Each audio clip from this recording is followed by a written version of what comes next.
So hey guys, hello everyone, welcome to my channel. तो भाई आज हम लोग देखने वाले हैं जेई मेंस अप्रैल अटेम्प्ट का रोड मैप। तो भाई चलो देखते हैं, शुरू करते हैं। तो रोड मैप देखते तक सीमित मत रहना यार। रोड मैप समझो आज तुम लोग देख लिया और फिर रात को सोचे अब तो जेई क्लियर है कल से, और कल से फिर नया शुरुआत, फिर से नया रोड मैप देखोगे, ऐसे मत करना। आज ये रोड मैप देखो, एक प्लान फिक्स कर लो और कल से फॉलो करना शुरू कर दो। ज़्यादा टाइम वेस्ट मत करो यार, कम ही टाइम है, 2 ही महीना है अब से।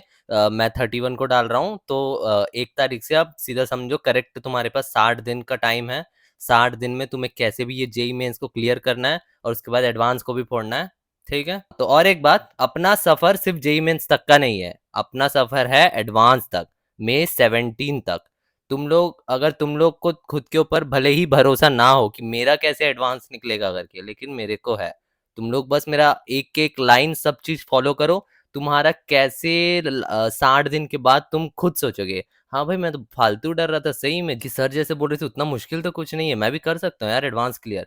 ये वाला जो थॉट है वो तुम्हें तब तक आ जाएगा। तो अच्छे से फॉलो करो और अप्रैल को अच्छे से निकालेंगे, उसके बाद एडवांस के लिए पढ़ना शुरू कर देंगे और एडवांस भी जरूर निकालेंगे। एक अच्छा ब्रांच, एक अच्छा कॉलेज जरूर पाके रहेंगे। तो अच्छे से फॉलो करो तुम लोग। तो चलो शुरू करते हैं। सबसे पहली बात की, तुम्हें अगर कोई जेई में से अभी बचा सकता है, ये आगे तुम्हें कोई बचा सकता है, तो तुम खुद ही हो, तुम्हें खुद ही मेहनत करना पड़ेगा।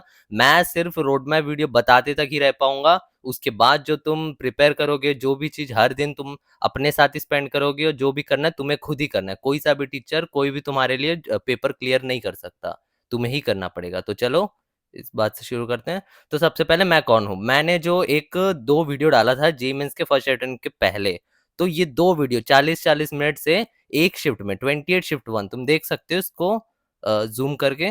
ये देखो, ये शिफ्ट 1 का क्वेश्चन है, इधर देखो। ठीक है, ठीक, ये 28 शिफ्ट 1, और ये क्वेश्चन, ये भी शिफ्ट 1 का, ये भी क्वेश्चन 28 शिफ्ट 1 का, ये भी क्वेश्चन 28 शिफ्ट 1 का, ये भी 28 शिफ्ट 1 का। तो मैंने 6 क्वेश्चन एक वीडियो में प्रेडिक्ट कर लिए। तुम सोच सकते हो कि कितना ये पावरफुल वीडियो था। ऐसी वीडियोस में अभी और आगे बहुत सारे डालूंगा, तो मेरे को फॉलो करके रखना, अंडर एस्टिमेट मत करना इस चैनल को। ठीक है, चलो। तो सबसे पहली बात, तुम्हें अब एक क्लियर पिक्चर आ गया होगा जेई मेंस के फर्स्ट अटेम्प्ट का, क्योंकि अब तुम जितना सोच रहे थे कैसा पेपर होगा, सब चीज अब तुम्हें पता चल गया है। फिजिक्स कैसा आता है, मैथ्स कैसा आता है, केमिस्ट्री कैसा आता है, केमिस्ट्री में कौन सा पार्ट ज्यादा आता है, कैसे पार्ट से कैसे क्वेश्चंस पूछते हैं, मैथ्स कितना टफ होता है, कितना लेंथी होता है, फिजिक्स इस बार थोड़ा कैलकुलेटिव था, हर चीज तुम्हें भी पता चल गया होगा।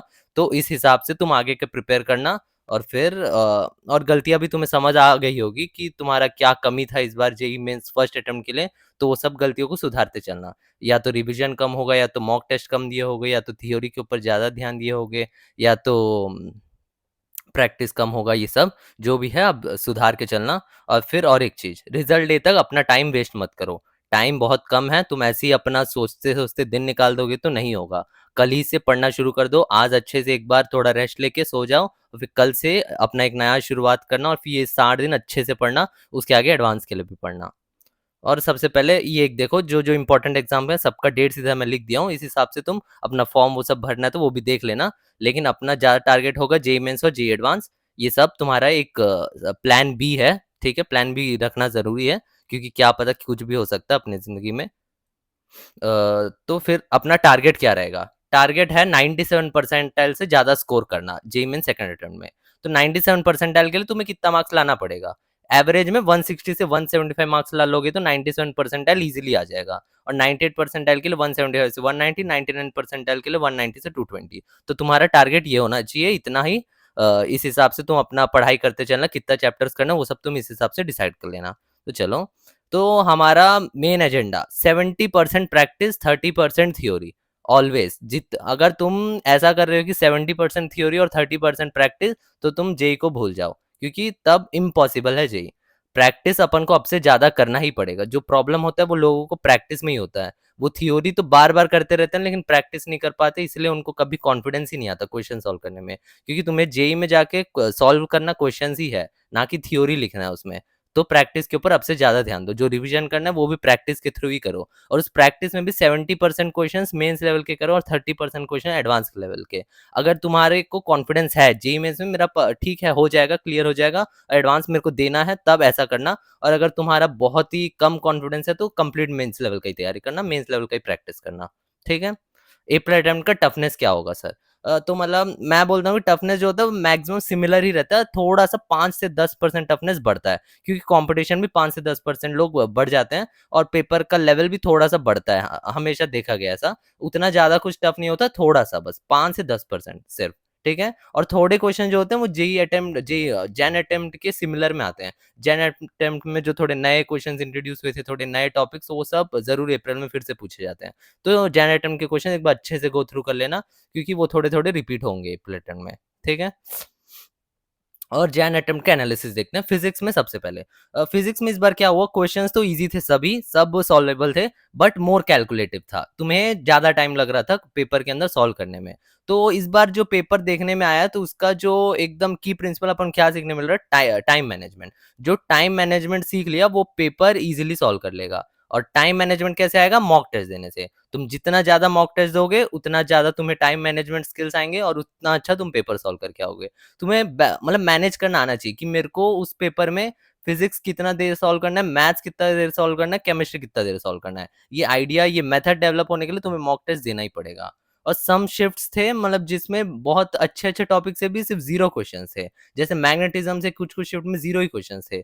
तो इसलिए तुम्हें कंप्लीट सिलेबस देख के जाना, कम से कम फिजिक्स में तो कंप्लीट सिलेबस करके जाना, क्योंकि फिजिक्स ईजी होता है, ज्यादातर क्वेश्चन जो होते हैं। तुम अगर कंप्लीट सिलेबस कर लोगे तो इजीली बहुत बहुत बूस्ट हो जाएगा तुम्हारा मार्क्स। 100 में अगर 80 तुम स्कोर कर पाओ तो तुम्हारा आधा स्कोर तो फिजिक्स ही ला देगा। और मैथ्स में थोड़ा स्कोर करना मुश्किल होता है, तो इसलिए मैथ्स में कम चैप्टर्स करो भी तो चल जाएगा, सिर्फ हाई वेटेड चैप्टर्स कर लोगे भी तो हो जाएगा, लेकिन फिजिक्स में कंप्लीट सिलेबस कंप्लीट होना चाहिए, ठीक है? और जो ज़्यादा रहता है सिमिलर टू पीवाईक्यू से आए हैं जितने भी क्वेश्चंस हैं, बस थोड़े-थोड़े बीच-बीच में लिटिल सरप्राइजेस क्वेश्चन आए थे, ठीक? और मैथ्स में क्या था कि थोड़े लेंथी क्वेश्चन और टफ क्वेश्चन थे वो, लेकिन हमेशा ऐसे ही आते हैं, मैथ्स हमेशा लेंथी होता है, मैथ्स हमेशा टफ होता है, तो इसमें कुछ नया नहीं था। पीवाईक्यू ट्रेंड को फॉलो किया, पीवाईक्यूज में जैसे आए क्वेश्चंस उसी हिसाब से आए, और ज़्यादा 2019-20 में जैसे आए उस हिसाब के क्वेश्चंस आए। और time management is the key, मैंने जैसे बताया। और फोकस ज़्यादा करो, coordinate and geometry, vectors and 3D को स्ट्रॉन्ग कर लो, क्योंकि इससे आजकल बहुत क्वेश्चंस आ रहे हैं, हर शिफ्ट में 6 क्वेश्चंस तक ज़रूर पूछे जा रहे हैं, coordinate geometry, vectors and 3D से। तो वो कंपलसरी है, तो ज़रूर कर लेना उसको, ठीक है? और केमिस्ट्री इस बार का गेम चेंजर था, क्योंकि वो जो दिखने में था केमिस्ट्री बहुत टफ और बहुत लेंथी दिख रहा था। फिजिकल बहुत लेंथी पूछा जा रहा है, और फिर मल्टी स्टेटमेंट क्वेश्चंस आ रहे हैं ऑर्गेनिक में, इनऑर्गेनिक में भी इनसाइड द टेबल से क्वेश्चन आ रहे हैं। पिछले साल से ये शुरू हुआ केमिस्ट्री का जो टफनेस है, तो उसको तुम एक उस लेवल से पढ़ के जाना केमिस्ट्री को भी। फिजिकल में अच्छे से क्वेश्चन सॉल्विंग करो, थोड़ा लेंथी लेंथी क्वेश्चन को सॉल्विंग करो। कैलकुलेशन में थोड़ा कम टाइम लगाने की कोशिश करो, मतलब ज़्यादा प्रैक्टिस करो कि तुम्हारा कैलकुलेशन जल्दी जल्दी हो जाए तुम्हारा। और ऑर्गेनिक में मल्टी स्टेटमेंट क्वेश्चंस करो। ये कहाँ से मिलेगा, ये सब तुम किसी भी एक सोर्स में मिल जाएगा, जैसे कि ऑर्गेनिक के लिए तुम जो फेमस बुक है एमएस चौहान, उसको फॉलो कर सकते हो। थोड़े क्वेश्चंस करना, ज़्यादा टफ नहीं, थोड़े-थोड़े ईज़ी-ईज़ी। इनऑर्गेनिक के लिए वीके जायसवाल, और फिर फिजिकल केमिस्ट्री के नरेंद्र अवस्थी। ये तीनों से थोड़े क्वेश्चन तुम ज़रूर सॉल्व कर लेना, क्योंकि बहुत जेईई उसी उसी में से उठाता है ईज़ी-ईज़ी क्वेश्चंस को। उसमें बहुत टफ क्वेश्चंस भी है, लेकिन ईज़ी क्वेश्चन बस तुम्हें सॉल्व करना है। और इनऑर्गेनिक जो था वो हमेशा एनसीईआरटी बेस्ड ही होता है। तो एनसीईआरटी पूरा एनसीईआरटी अच्छे से रट लो, इनऑर्गेनिक का तो पक्का रट लो। हर एक टेबल के अंदर का पॉइंट बहुत अच्छे से रट लो। कुछ शॉर्ट नोट्स भी अगर बना सकते हो तो बना लो, या तो यूट्यूब में पहले से अवेलेबल होगा, उससे निकाल लो, ठीक है? तो अब 60 डेज़ तुम्हारे पास बचे हैं। 60 में से हर दिन तुम मिनिमम 12 घंटा पढ़ने का तो कोशिश करो। 12 घंटा पढ़ना ही है अभी। उससे कम पढ़ोगे तो नहीं हो पाएगा। और जितने भी वीक चैप्टर्स हैं सिर्फ़ उन्हीं का वन शॉट देखो, सिर्फ़ उन्हीं का थ्योरी देखो। और बाकी सब चैप्टर्स के लिए क्वेश्चंस के थ्रू रिवाइज़ करो। क्योंकि अभी टाइम कम है, थ्योरी पढ़ने का भी टाइम नहीं है। जो भी करना है तुम्हें क्वेश्चंस के थ्रू ही रिवाइज़ करना है। और जो भी क्वेश्चंस करोगे हर दिन उस क्वेश्चन को रिवाइज़ करते चलना है। ऐसा नहीं है कि एक क्वेश्चन को तुम एक बार कर लिया और फिर उधर से भूल गए उस क्वेश्चन को, तो तुम्हें कोई यूज़ नहीं होगा। हर क्वेश्चन तुम्हें माइंड में रहना चाहिए, हर क्वेश्चन याद होना चाहिए, ठीक है? और फिर टाइम बेस्ड प्रैक्टिस करो। ऐसा नहीं है कि तुम एक क्वेश्चन उठा लिए 10-20 मिनट सेम क्वेश्चन सॉल्व कर रहे हो, तो तुम्हारा बहुत टाइम वेस्ट हो जाएगा। क्वेश्चन कर रहे हो तो उसको भी टाइम बेस्ड में करो। 3 मिनट का टाइमर लगाओ एक क्वेश्चन के लिए, 3 मिनट में वो सॉल्व हो जाना चाहिए, उसका सॉल्यूशन तुम देख लेना चाहिए, ठीक है? हर चैप्टर के लिए 50 पीवाईक्यू, 40 नॉन पीवाईक्यू, और फिर मैं जो प्रैक्टिस वीडियोज़ डालूँगा वो। मिनिमम इतना तो करना ही है। उससे ज़्यादा तुम कितना कर सकते हो वो तुम्हारे ऊपर है, तुम जितना टाइम दे पा रहे हो। उससे ज़्या मिनिमम ये एक बेसलाइन है, इतना करना है। और हर दिन रेगुलरली मॉक टेस्ट दो, और डेली रिवीजन करो। जो भी तुम कर रहे हो क्वेश्चंस हो, जो भी थ्योरी है, हर दिन का फिर से रिवाइज करो। और फिर और मॉक टेस्ट पर वीक में 2 मॉक टेस्ट। आगे मैं और बताऊँगा कैसे करना है। तो स्ट्रैटेजी क्या होगा, 60 डेज़ 8 वीक से तुम्हारे पास, और हर वीक 2 मॉक टेस्ट मतलब 16 मॉक टेस्ट, और एवरी चैप्टर की 120 क्वेश्चंस तक मिनिमम। वीक चैप्टर्स में 2-3 घंटे का थ्योरी वीडियो, और स्ट्रॉन्ग चैप्टर्स में डायरेक्ट प्रैक्टिस, ठीक है?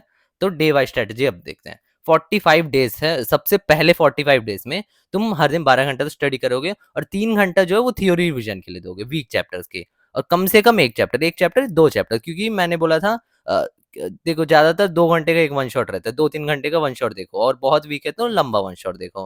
तो 1 चैप्टर या 2 चैप्टर तो पक्का रिवाइज़ कर लेना, और उसके बाद 6 घंटा प्रैक्टिस। उस प्रैक्टिस में तुम एक किसी भी बुक से पीवाईक्यू से कर सकते हो, और मैं जो प्रैक्टिस वीडियो डालूँगा उसको भी देख सकते हो तुम लोग। और 1.5 आवर का वन एडवांस सॉल्विंग सॉल्विंग करना है, अगर तुम्हारे ऊपर मेंस के ऊपर ज़्यादा कॉन्फिडेंस है। अगर जनवरी अटेम्प्ट में तुम्हें 120 उससे ज़्यादा थोड़े मार्क्स मिल रहे हैं, या तो 100 मार्क्स उतने मिल रहे हैं, तो तब तुम एडवांस सॉल्विंग करना, और नहीं तो सीधा 1.5 आवर भी मेंस का ही सॉल्विंग करना, ठीक है? और 1.5 आवर जो है प्रीवियस डे का रिवीजन, जो पिछले दिन किए थे वो सबको एक बार रिवाइज करो, ठीक है? और 7.5 आवर, इसका मीन्स है कि 7.5 आवर्स तुम प्रैक्टिस के लिए दे रहे होगे, उसका मतलब है 450 मिनट।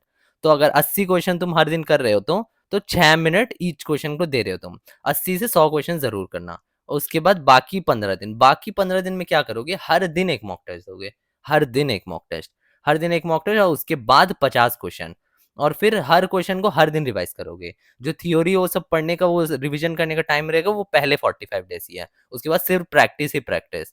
तो इसमें तुम एट द एंड तुम कितना क्वेश्चन सॉल्व कर लोगे पता है?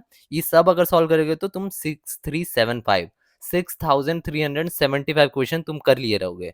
तो इतना प्रैक्टिस मोर देन इनफ होता है, मोर देन इनफ। अगर ये सब क्वेश्चन तुम्हें याद रहा, तुम एपल अटेम्प्ट मतलब बहुत ही अच्छे से फोड़ के आ जाओगे। तो इतना ज़्यादा डरो मत, सिंपल ही होता है, बस थोड़ा-सा मेहनत करने का बस है, तुम ज़रूर कर लोगे। और सबसे पहले कहाँ से प्रैक्टिस करोगे, ये सब मटेरियल अभी फिक्स कर लो, हर दिन नहीं बदलना चाहिए। पहले दिन फिक्स कर लो कि मैं ये अभी चुन लो कि ये यहाँ से मैं प्रैक्टिस करूँगा, और उसके बाद पूरा 2 महीना सिर्फ उसी से प्रैक्टिस करते चलो, ठीक है? और फिजिक्स का अपन एनालिसिस देखते हैं। अब क्या करना है फिजिक्स में, तो फिर फॉर्मूलाज बस तुम्हें मतलब हेल्प नहीं करेगा, फिजिक्स का स्ट्रैटेजी है। तो फॉर्मूला सिर्फ तुम्हें हेल्प नहीं करेगा। फॉर्मूलाज बहुत हेल्प करता है, लेकिन सिर्फ फॉर्मूले से नहीं होगा। कुछ और फिर क्योंकि डेरिवेशंस बहुत इंपॉर्टेंट है। जो तुम मतलब सर जो रिजल्ट डिराइव करते हैं, क्योंकि आजकल फिजिक्स में क्या हो रहा है कि डेरिवेशन बेस्ड प्रॉब्लम ज़्यादा आ रहे हैं। जो इंटीग्रेट करके निकालना पड़ता है एक रिजल्ट, और उस रिजल्ट को यूज़ करके तुम्हें आंसर निकालना पड़ता है। तो वो रिजल्ट को कैसे डिराइव करना है, वो सब तुम्हारे क्लास में तुम्हारे सर ही करवाते हैं। क्वेश्चन के ऊपर वो सब रिजल्ट्स को डिराइव करते हैं। उस बेसिक डेरिवेशन को सीख लो, और फिर नया डेरिवेशन कैसे करना है उस हिसाब के प्रॉब्लम्स भी प्रैक्टिस करो। बहुत सारे क्वेश्चंस होते हैं जैसे जो डेरिवेशन बेस्ड होते हैं, मैं थोड़े दूँगा, और फिर कुछ-कुछ तुम अच्छे सोर्सेज़ में ढूँढ सकते हो। बहुत जगह मिल जाएँगे, सिंगेज में मिल जाएगा, दूसरे-दूसरे बुक्स में मिल जाएँगे तुम्हें। तो वो सब एक बार अच्छे से प्रैक्टिस कर लो, और फिर पीवाईक्यूज़ में भी तुम्हें मिल जाएँगे, उसको देख लेना। और गुड सॉल्व्ड एग्जांपल्स कर लो एचसीवी या किसी भी कोचिंग मटेरियल के, तुम्हें कहीं भी मिल जाएगा। और complete whole syllabus of physics मैंने पहले भी बताया था, वो तुम्हें बहुत हेल्प करेगा अपने स्कोर को इम्प्रूव करने में। फिजिक्स का कंप्लीट सिलेबस करके जाना। अब मैथ्स के लिए ज़्यादा क्वेश्चन सॉल्विंग करना है। सिर्फ थ्योरी करने से कुछ भी नहीं होगा, किसी में भी नहीं होगा, मैथ्स में तो बिल्कुल नहीं होगा। और फिर जो क्वेश्चन तुम सॉल्व करोगे वो खुद से सॉल्व करना है। सिर्फ अगर सर को तुम देख रहे हो कि वो सॉल्व कर रहे हैं, कैसे-कैसे कर रहे हैं, तो आज याद रहेगा, कल भूल जाओगे, और तुम्हारा हाथ नहीं घूमेगा जब तुम खुद सॉल्व करने जाओगे। तो खुद से सॉल्व ज़रूर करना है। और सॉल्व ज़्यादातर पीवाईक्यू करो, मॉक टेस्ट में जो क्वेश्चंस आते हैं, और मैंने जितना बोला नॉन पीवाईक्यू, ठीक है? और also practice the most common patterns. तो पीवाईक्यूज में ना बहुत सारे कॉमन पैटर्न के क्वेश्चंस होते हैं हर चैप्टर के। बाइनोमियल थ्योरम में एक पैटर्न का, जैसे रिमाइंडर कुछ वाला, कुछ मतलब टॉपिक्स होते हैं, उससे हर बार रिपीट होते हैं क्वेश्चन, तो वो सब आइडेंटिफाई करो। एक बार एनालाइज कर लो, और मैं एक बार बता भी दूंगा, मैं अपने वीडियोस में जरूर बताऊंगा तुम्हें ये सब चैप्टर में जो जो इंपॉर्टेंट है, हर चीज मैं अपने वीडियो में डालूंगा। तो मेरे वीडियोस को फॉलो कर लेना, तुम्हें ये सब पता चल जाएगा, ठीक है? और जो केमिस्ट्री के लिए क्या है कि इनऑर्गेनिक में सिंपली एनसीईआरटी करो सबसे पहले, और थोड़ा-सा स्मॉल वन शॉट देख लो, थोड़े जो और इम्पोर्टेंट पॉइंट्स के लिए, उसके बाद वीके जायसवाल के थोड़े क्वेश्चंस लगा लेना, ठीक है? और ऑर्गेनिक के लिए रिएक्शन मैकेनिज्म अगर टाइम है तो देख लो। किसी भी वन शॉट में जो डाले होंगे रिएक्शन मैकेनिज्म, बोरा क्लासेस में ज़रूर होगा, उनका एक बार देख लेना, और फिर प्रैक्टिस करो, पीवाईक्यूज़ ज़्यादा प्रैक्टिस करो, और एमएस चौहान थोड़ा-सा। फिजिकल के लिए भी प्रैक्टिस बहुत इंपॉर्टेंट है, क्योंकि तुम्हें जल्दी-जल्दी अगर उधर सोच के सॉल्व करना है, तो पीवाईक्यू प्रैक्टिस ज़्यादा होना चाहिए, और फास्ट कैलकुलेशन प्रैक्टिस करो। पीवाईक्यू प्रैक्टिस करो फिजिकल के लिए, उसके बाद नरेंद्र अवस्थी थोड़ा-सा कर लेना, ठीक? और ये देखो ये प्लानर है, मैंने तुम्हें प्लानर भी बना के दे दिया है। ओके सॉरी, प्लानर है।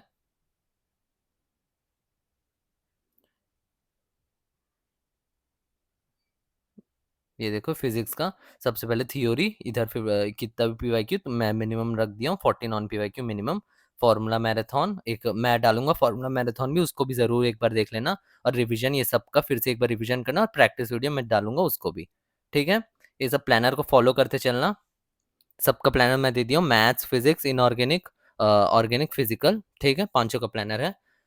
और मॉक टेस्ट, मॉक टेस्ट किसका दे सर? मैथोंगो, JE1, बोरा क्लासेस, ये पॉपुलर तीन कोचिंग के टेस्ट सीरीज हैं। ये तीनों में किसी का भी ले सकते हो आप, और किसी का मॉक टेस्ट अच्छे से फॉलो कर लेना। मेरा ज़्यादा प्रेफरेंस मैथोंगो का रहेगा, उसके टेस्ट सीरीज मेरे को ज़्यादा अच्छे रहते हैं। तो मैथोंगो का भी ले सकते हो, और वीकली 2 मॉक्स देना मैंने जैसे बोला था। ठीक है, और रिवीजन तुम्हें अभी तक तो पता चल गया होगा। अगर कुछ तुम्हें सब चीज याद रहना है, तुम्हें पेपर में वो सब क्वेश्चंस को कैसे सॉल्व करते थे वो सब याद आना है। अगर तुम्हें ऐसा लगता है कि पेपर में जाते अरे ये तो इजी क्वेश्चन ही था, ये मैंने पढ़ा था लेकिन याद नहीं आ रहा, ये सब प्रॉब्लम्स नहीं आना है, तो तुम्हें हर दिन रिवीजन करते हुए चलना पड़ेगा। रिवीजन सबसे इंपॉर्टेंट है, तो एक्टिव रिवीजन मेथड को फॉलो करो। एक खाली पेज लो, जो तुम्हें पढ़ा है उसे याद करके लिखने की कोशिश करो, और जो याद नहीं आ रहा फिर से देखो, और ऐसे ऐसे रिवाइज करते चलो। ये जल्दी रिवीजन हो जाएगा इस तरीके से, और तुम बहुत अच्छा करोगे। और बोर्ड्स को, जेई मेंस को, जेई एडवांस को कैसे मैनेज करना है?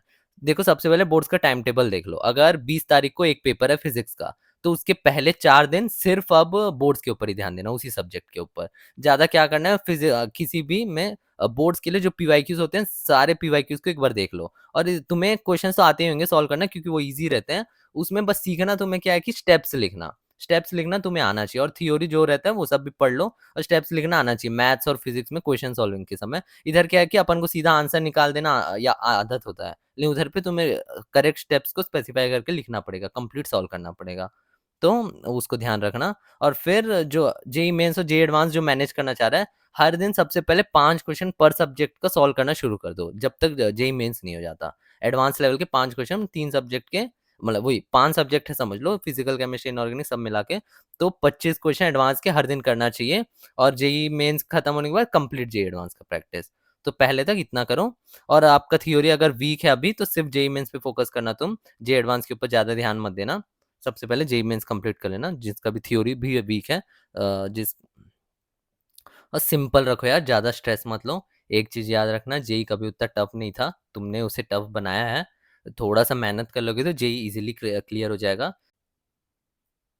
और सबसे और सिंपल चीज है, रिवाइज प्रैक्टिस रिवाइज। रिवाइज करो, प्रैक्टिस करो, फिर रिवाइज करो, फिर प्रैक्टिस करो। यही सिंपल चीज है, इसको फॉलो करते चलो। तुम्हारा जेई इजीली क्लियर हो जाएगा। बेस्ट ऑफ लक यार। होप करता हूँ ये रोड मैप तुम्हें हेल्प किया होगा। Thank you.